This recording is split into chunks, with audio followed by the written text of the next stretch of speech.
Salutations! My name is Becca and this is Words and Other Malarkey. And I'm doing something different today and I'm so excited because this is so nerdy but fun, and I've been wanting to do a video like this for a while, so I hope it goes well. I hope that it works. We'll just have to see. So this is inspired by Jenny Nicholson's Script Doctors, so I hope that this doesn't come off as like plagiarism. I'm not going to do any of the films that she script doctors, but I love the idea. This is really just for my own pleasure, honestly. I just really want to rant about this, and that is because this is so very relevant. How to Train Your Dragon 3, which came out in, hold on a second, I didn't look this up. I think, I'm gonna guess it was like 2018? 2019. 2019, says Ed in the booth. 2019. So, okay, not irrelevant. Came out a year ago. The last movie in the How to Train Your Dragon saga. I love the How to Train Your Dragon movies, 1 and 2. Even though the second one has some of like the cringiest comic relief I've ever seen on film, I still love it. And I had never seen the third one, so we finally watched it. I walked away from it thinking like, what didn't I like? You don't tend to have very high expectations with a third movie, you know? So it wasn't that it was a terrible third movie, it's just that I was like, why does this feel so wrong? And I had to think about it too much, and then I was like, I can fix this. So I decided to take it upon myself to do society a service and script doctor How to Train Your Dragon 3, because everyone definitely asked. If you don't know the plot of How to Train Your Dragon 3, which is The Hidden World is the subtitle, the village of Berk is overcrowded. They just keep bringing home dragons. It starts with, I'm going to call them Hiccup and Co., raiding like a dragon hunter ship and freeing the dragons just to show that they've been active, you know, doing this for a while. They bring them home and everybody's like, where are we going to put them? And he's like, I don't know, we'll find the room. And then that's like the catalyst kind of for Hiccup being like, my father was looking for this hidden world, like the ancestral birthplace of the dragon, so I'm gonna find it. And he goes to find it, except that the entire freaking village comes with him in this mass exodus to go find a new home. Also because I'm pretty sure that's when they get attacked by the dragon hunters that are now the new antagonists of the film. A new villain is introduced. I don't even remember his name. Nobody does because he's so freaking forgettable. He's just like a crafty assassin, like he's all about the game. And he's like, I was trying to think what was so off about him. He's the exact same villain as How to Train Your Dragon 2. He has the exact same motives. He's just a different personality type. His whole thing is that he was the one who had killed all the Night Furies except for Toothless, so his big goal is to also kill Toothless and say that I killed all the Night Furies, and he uses a white Night Fury, which gets termed Light Fury later, so that's no spoiler or anything, to seduce Toothless.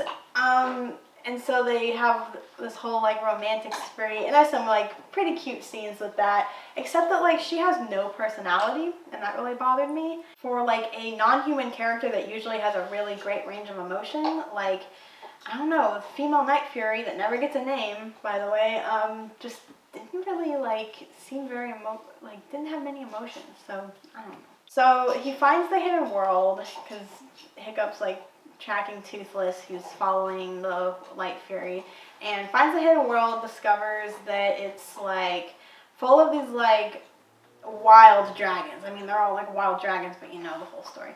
And he tries to tame them and he can't. He also kind of realizes as they go deeper into this like underground cave type realm that like this is not a place that humans can live.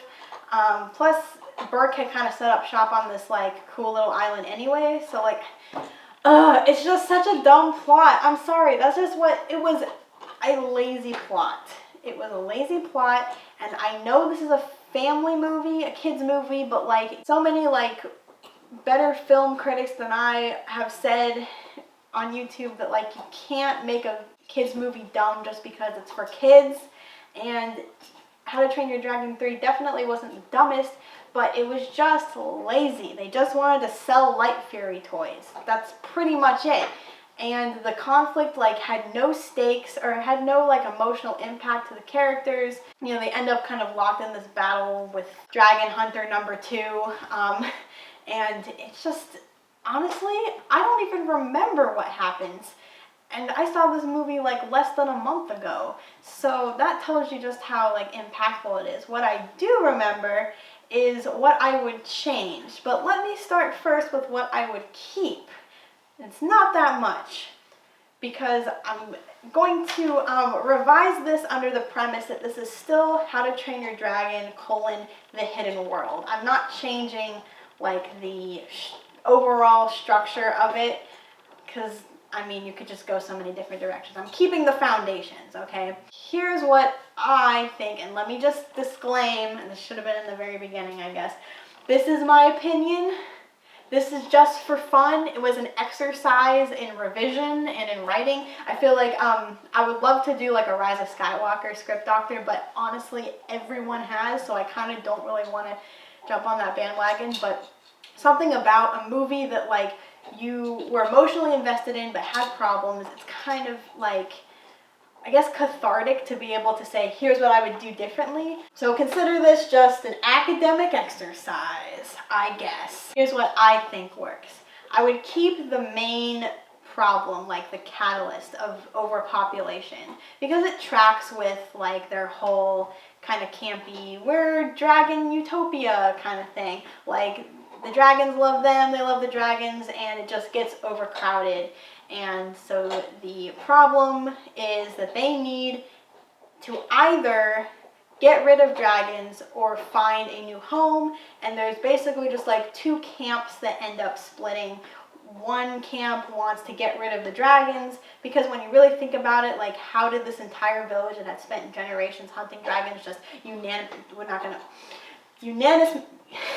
unanimously accept dragons? You know, it's just, you just gotta kind of just accept it because it's a kid's movie. But like, if you're just thinking a little bit, like there could be dissenters. Like maybe they were like, okay, fine, dragons, but they weren't like in love with the idea like the characters are. So there's people that want to get rid of dragons, and then there's the people that would rather get rid of Berk. Well, they established that like Berk is really special. It kind of has its own sort of character. Every movie starts with, this is Berk, and it's like part of the world.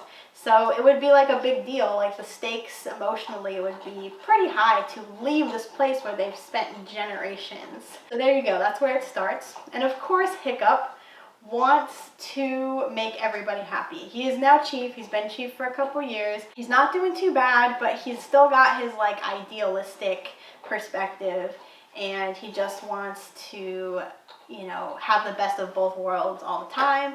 And it's, you know, it's not possible obviously, but we'll get to his imaginary character arc later. The other thing I would keep is Hiccup and Astrid in the movie. Their whole thing is like, for some reason they're not married yet, because 2019. I mean, I get it, but like they're supposed to be in like their early 20s. It's obvious that they're in love, or that they've at least like been together for a while. So like them not getting married is just kind of like, I don't know, artificial tension. I would keep them having their own little subplot, but I would change it to that they're already married. They've been married for like a year or so, and Hiccup wants kids, but Astrid's like, we have all these dragons to take care of. We don't have time for kids.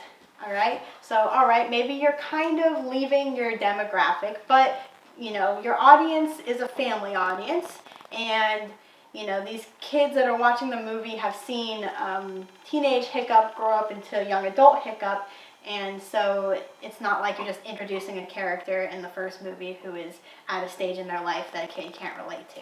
So just, you know, again, bear with me here. Keep Toothless getting a girlfriend, because you gotta have your Light Fury. I liked the idea, I thought it was cool. And then I would kind of keep the ending, but I would change a couple things about it. So the ending is, spoiler alert, sorry, The ending is that they let all their dragons go simultaneously. Like, oh, the dragons deserve to be free. No one should like control the dragons. It's kind of the grand, realization. So everybody in like this really cathartic ceremony almost, not really, lets go of all their dragons and they all fly to the hidden world, including Toothless with his new girlfriend.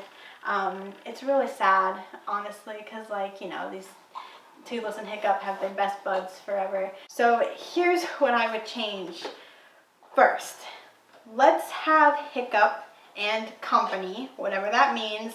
Let's say it's Astrid, and let's throw Fish Legs in there. Fish Legs, the poor fat kid who's just there to make jokes about Pokemon players because he's always with the cards and he always knows the stats. He's the Magic the Gathering nerd. But let's give him something to do that's not just comic relief, because these characters are somewhat lovable. Discounting the twins, don't bring the whole village. We don't need a mass exodus. It was so corny. I mean, the animation was beautiful, and seeing this giant group of dragons flying was great, I guess. But no. And then they just set up. They camp out on the island. They're like, whoop-de-doo, this is our new home now. Leave them, and leave Hiccup's mom, Volca, in charge. And we're gonna get to her later, because in the actual movie she had nothing to do. And everything she said contradicted her entire character in How to Train Your Dragon 2, and that legitimately bothered me. But we'll get to that. So have them stay, and have the village get increasingly more frustrated the longer Hiccup's gone, because they're like, this kid is too idealistic. He's looking for something that doesn't exist. It's a fantasy. And so the divide between the villagers starts getting stronger. Up to this point, Berk has been a very unified village. It's always been outside threats. What if it's an internal threat? What if they're threatening to break into two factions? I mean, maybe a little too complex for a child's mind, but I mean, come on. It's not like we have to do a whole out civil war or anything. We're just talking about Vikings arguing. Basically, the camp that wants to leave Berk is on Hiccup's side, and that would include Volca and other of the minor characters, and the side that wants to get rid of their dragons is also kind of they're just not really sold on Hiccup being a good leader. So tension. So Hiccup and his friends are out looking for the hidden world. That is still a thing that happens because that's the subtitle. But as they are crossing the sea, they encounter a foreign ship. On this foreign ship are explorers. We will call the main explorer, the captain, or what have you, the scientist, because I don't want to come up with a fake name. And he or she, let's make it a she, because why not, is interested in the scientific aspect of dragons. They're just curious. For once they've come across a group that's aware of dragons, doesn't need to be persuaded that dragons are cool, and who is interested in something other than capturing dragons. So it's a win-win-win, right? And Hiccup feels really validated because he's like, wow, someone else who's just a real huge fan of dragons. And of course, the group of explorers are like, whoa, you guys have dragons. That's so neat. So they become fast friends. And the scientist is like, wow, you got to teach me everything you know. And it turns out that they are also looking for the hidden world for scientific reasons, because they just heard a legend or something and they just wanted to see if they could find proof that dragons exist. The scientist talks about their emperor back home, who is very interested in dragons academically. Hold on to that. So, but of course Astrid is suspicious because she's the really smart one, and Hiccup won't listen because he's all like, look how cool these people are. Sorry, guy, you just sound like you have a cold all the time. In the village, so Volca, right, she was gone for 20 years. She abandoned her husband and son because she wanted to go live with because she believed dragons were good. She was right, and she would rather go live in peace with the dragons than deal with her village believing something that she didn't. her whole character thing, and but the thing between her and Stoic and How to Train Your Dragon 2 was pretty complex, and of course really sad because we know how it all ends. But like she ends up staying, right? Like she learns like, well, they changed, that's cool. Maybe she also realizes, well, I kind of gave up too early. Like maybe leaving my husband and infant son for 20 years just because he didn't agree with me was not the best way to go about this. Maybe I could have done something different. So maybe, just maybe, she's dealing with some guilt, something that she does not do at all in the actual movie. In fact, every line that she has contradicts what she was. Okay, let me just give you an example. So Astrid is like trying to help Hiccup. Hiccup has a lot of like moments where he's trying to work things out by himself and he won't really listen, but like Astrid's the only one that can really get to him. And so Volca tells her that she's got to stand by him no matter what. Lady, you have no room to talk. Now if she had said, if the line had been, take it from someone who knows, stand by your man, like that would have made more sense, but she didn't even say that. She said it as if she had lived it. And every line she has, where she's like, it's usually giving Astrid like motherly advice, is stuff she didn't do. And yeah, sure, she learned it, but we get no indication of that learning curve. And it bothered me to no end because it was obvious she was just there to fill in character moments where they were needed. She was not a character anymore. Neither was Eret, son of Eret, who was a dumb character, and he wasn't that dumb, but like, I'm just scarred from the comic relief in the second movie, so I don't really care about him, but he had nothing to do in the third movie either. So like, he's on Volca's side because he's seen how cool dragons are, and he thinks that it's better to keep them, and because he's also like kind of been on the road his whole life, or at sea rather, he's not attached to a place, so he would be on her side. So cool, yeah. And then like other of the minor characters, let's just say the guy with the peg leg whose name I forget, Snotlout and Boy Twin are on the other side, just as a random example. That'd be kind of interesting if you actually wanted to give these characters more to do than comic relief. Boy Twin and Girl Twin are always butting heads. I'm not even going to use their names because I don't remember who's who. Boy Twin and Girl Twin are always butting heads anyway, so like why not have it be about something actually important, and they like realize by the end that like all their petty arguments were like really for nothing or something like that. I don't know. So Volca's dealing with this like divide, and you kind of like cut back to that every now and then. And it's like, whoa, this is an interesting thing that's going on. Maybe. So meanwhile, they start noticing that this white bird, but dragon actually has been following them. Kind of like an albatross, which is a cool thing that happens at sea. And Toothless goes to investigate.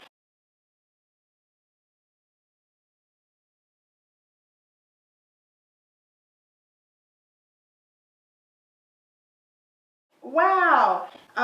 She's not some kind of spy. She's not bait. She's just a wild dragon. And she leads them to the hidden world. And when they get there, Hiccup comes to the same realization that he does in the movie, and that is that this place is not for humans. And the dragons there can't be tamed. Now, when they're in this world, the scientist also realizes these dragons can't be tamed, and it starts to become apparent that they're not just there for research, they're also there to take a dragon back to their emperor. So they capture their dragons, and leave Hiccup and friends stranded in the hidden world with all these wild dragons. So they're hiding in a cave, all like, how are we going to get off this island? None of these dragons will let us ride them. It doesn't work. We're going to die. Yikes. But then Hiccup has a moment of clarity and is like, I was wrong to think that all the dragons could be tamed, or that there was like this perfect solution to all his problems that was going to make everybody happy. Yada yada, big character moment. It's cool.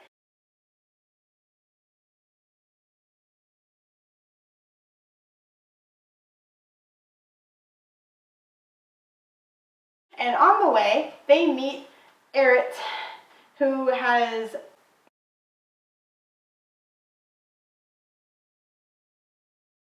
and Hiccup's like, oh no. So they go to the village first, and he rallies them and is all like, I'm sorry that I haven't been a very good leader, but I'm gonna be better now, and I found a solution that maybe not everybody's gonna like, but it's gonna be better than what I was thinking that was unrealistic. So one last time, will you guys help me? And they're like, yeah, sure, you're cool, I guess. You have nice hair. So they fly to the land where the explorers came from. And of course they knew this because they would have told Hiccup and his friends. And Hiccup realizes via, character revelation that they have gone back there. And so the explorers are presenting these dragons to their emperor, who is not gonna kill them or anything. He just wants them as a status symbol. Like, dragons, are a mythical thing, right, to most of the world. So, having an actual dragon, or four, or whatever, is like, whoa, I'm, the most powerful emperor. So it wasn't purely scientific or academic. It was a power move, which is a way different motivation than I hate dragons and I'm going to kill them all. He wants them as pets, but forced pets. He's not going to try to tame them or become their friend. He just wants to show them off to all his enemies and say, don't mess with me, I've got a freaking dragon. And they rescue the dragons, and he talks to the scientist and is like, why would you do this? I thought you were like me and just loved dragons. And the scientist is like, I do love dragons, but how come you guys, you tiny little village in the middle of nowhere, are the only ones that get them? The rest of the world deserves dragons, or at least the most powerful nations, meaning my nation. And Hiccup's like, oh no, people are going to weaponize dragons. That's not good. Yeah, and then Hiccup realizes no one should get dragons. Dragons should be free. They don't kill the bad guys. They more just leave them with nothing. Just destroy their palace or whatever. Do some damage, but no one's getting squashed by a giant dragon, because these guys aren't ruthless. They're just greedy and political, which I guess could be the same thing. Hiccup makes a decree. Now in the movie, it was just this unanimous, transcendent moment where everybody just collectively releases their dragons. That wouldn't happen. These dragons are now part of their society and their economics. There's a lot of implications here, okay? So Hiccup makes a decree that, and it's going to be kind of a limit on how many dragons, a dragon capacity. Toothless leaves too, and then you get your big emotional moment that you got in the actual movie, where Hiccup does goodbye, and it's really sad, but Toothless gets to go and start his own family with the Light Fury, who gets a name in my version, by the way, because she didn't get one before, and that is Mannerless, because she isn't tame like Toothless is. She's not super friendly, and because her name needs to have a less at the end too, and it can't be also Toothless, so Mannerless. Why not? It's charming, kind of. And then you get the whole epilogue where he and Astrid have kids now. You can even have well, I guess we can have kids now. And Astrid's like, I'm pregnant. And he's like, oh my god. God, I need a life. Toothless has his kids, and it's man, my best buddy, and that's it. That's the movie. What a great use of my brain space. But it made me happy.